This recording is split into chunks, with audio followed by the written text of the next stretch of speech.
Hola hermanos, ¿cómo están? Dios les bendiga. Vamos a continuar con nuestro siguiente resumen de esta materia, historia de la iglesia. Yo sé que estamos aprendiendo bastante acerca de esta materia. A lo mejor ustedes han visto temas o cómo no tenían el conocimiento a lo mejor de cómo se inició la iglesia de Jesucristo, cómo se inició esta iglesia protestante y cómo es que se empezó a surgir, cómo es que empezaron a surgir diferentes religiones, como se le llama, diferentes denominaciones, y quiénes fueron los fundadores también. Todo eso engloba dentro de esta materia, pero lo más primordial que nosotros debemos saber es cómo Jesucristo, cómo se inició la iglesia, donde Jesucristo es el fundamento, donde nosotros hemos aprendido, hemos conocido, sabemos nosotros que Cristo murió por nosotros, que el Espíritu Santo está con nosotros, pero cómo se inició, ¿no? Y de eso es lo que se ha estado viendo en esta materia. Y como ustedes ven, ya estamos avanzando ya con el sexto periodo en este resumen número 7. Estamos avanzando con el sexto periodo, ya estamos finalizando esta materia. Ya la siguiente semana, próximos, pues sí, ya el examen. Y yo sé que ustedes están pues aprendiendo, están conociendo acerca de lo que pues es acerca de cómo estos reformadores también se dieron cuenta, ¿no? De la verdad. Y como dice la Biblia en el libro de Juan 14, 6, dice que Jesucristo es el mismo, ¿no? Que Él es el camino, la verdad y la vida, y que no hay otro que puede llegar a Dios, al Padre, sino a través de Él. Entonces, la única verdad, el único camino para llegar al cielo, para llegar a ser salvos, es a través de Jesucristo. Es una sola fe, es la fe y no las obras. La Iglesia Católica se enfoca mucho en las obras, pero la Biblia habla más de fe.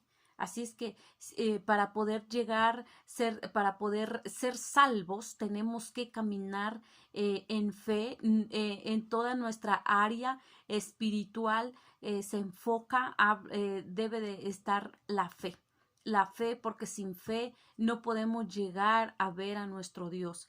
Pero también nosotros como hijos de Dios, como siervos de Dios, debemos de también de sembrar al huérfano, dice la Biblia, a la viuda, a los niños de la calle, a los que no tienen. De lo que Dios nos ha dado podemos dar. Pero nuestra base para nuestro crecimiento espiritual no se enfoca en las obras, sino que en la fe. Entonces, es algo que aquellos reformadores que hemos estado viendo se dieron cuenta, ¿no? Del error que estaba la iglesia. Por ejemplo, uno de ellos que hemos estado estudiando su biografía, fue Martín Lutero, ¿no? Uno de estos hombres, aquel hombre que fue monje, dice, ¿no? Pero en Alemania se desató, se abrió, podemos decir, la verdad, y él puso podemos decirlo así, exhibió a la Iglesia Católica del error en donde ellos se encontraban.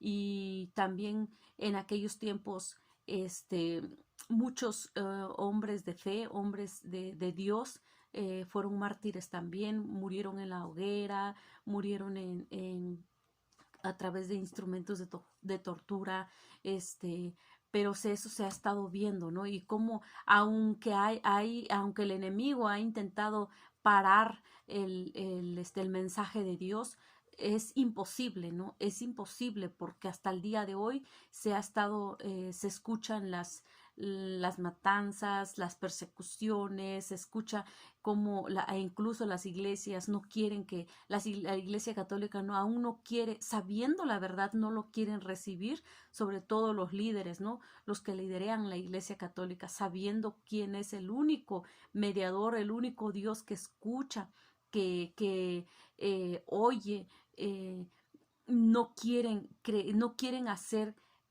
que la iglesia católica se dé cuenta que Cristo es la verdad. Cristo es la verdad. Y ellos hablan de Jesucristo, hablan de un Dios, pero es a su manera, no es a la manera de Dios.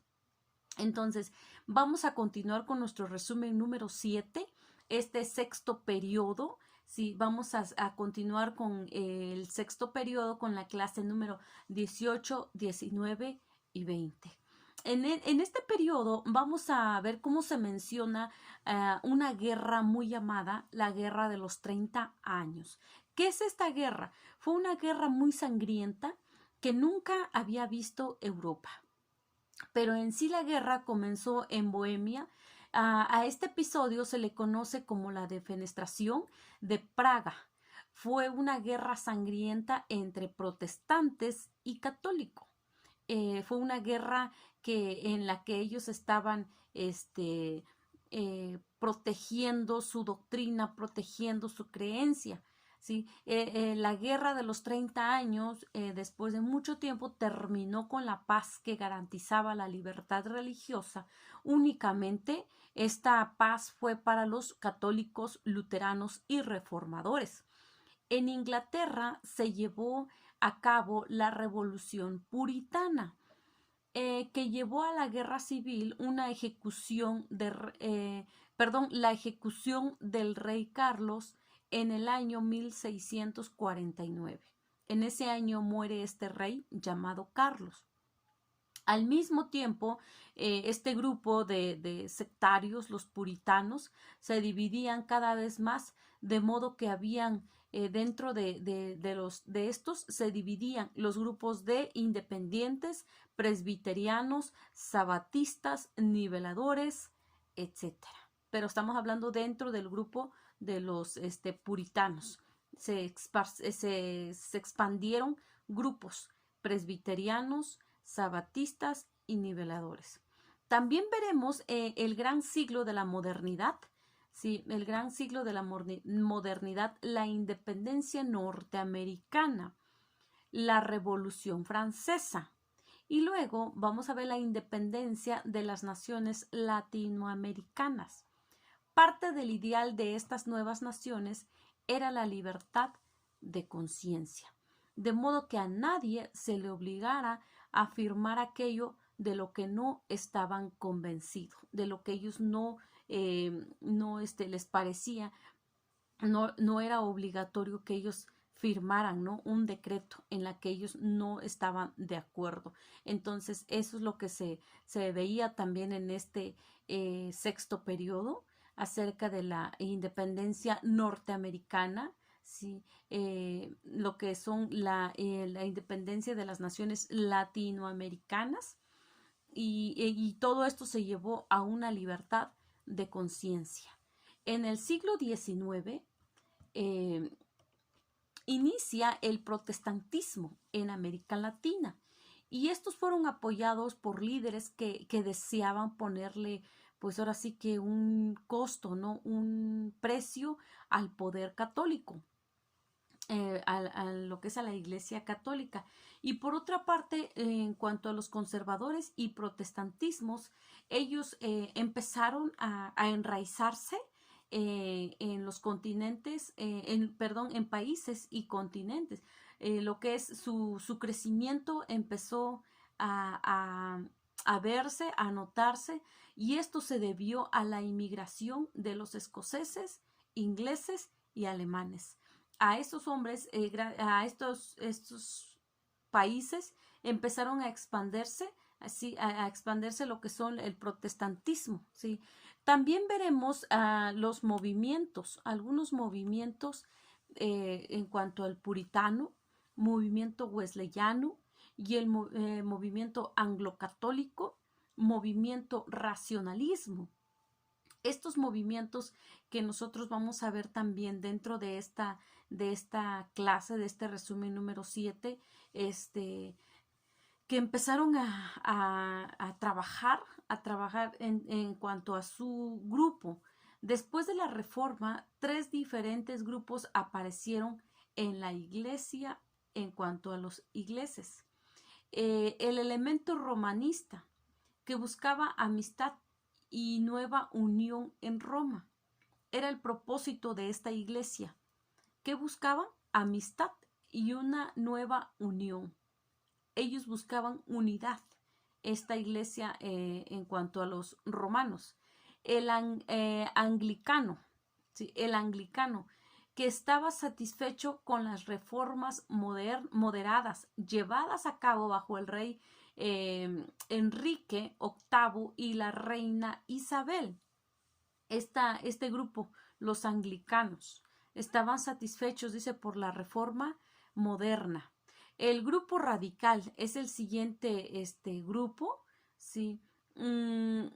Protestante, el grupo radical protestante que anhelaba una iglesia igual a las establecidas en Ginebra y Escocia. Hablando de los radicales. Del movimiento puritano surgieron 3 iglesias, como ya se los había mencionado. Son las presbiterianas, las congregacionalistas y las bautistas. La iglesia bautista pertenece a este grupo de puritanos. Ahorita se escucha mucho los presbiterianos. Yo sé que ustedes lo han escuchado. Y los congregacionalistas son otros grupos, esos casi no se escuchan, pero los bautistas sí. Hemos escuchado cuál es su doctrina, ¿no? En quién ellos creen, y son muy diferentes a nosotros los pentecosteses, muy muy diferentes, tienen una doctrina diferente a la que nosotros hemos creído, a lo que manda la Biblia, ¿no? Entonces los puritanos, del movimiento puritano surgieron estas 3 iglesias. Entonces la iglesia bautista pertenece a los puritanos, los presbiterianos también y los congregacionalistas. Pero también vamos a ver un movimiento muy diferente, el movimiento wesleyano. El líder de este movimiento fue Juan Wesley, el líder de este grupo wesleyano. A los 35 años, él inició con este movimiento en compañía de su hermano Carlos Wesley.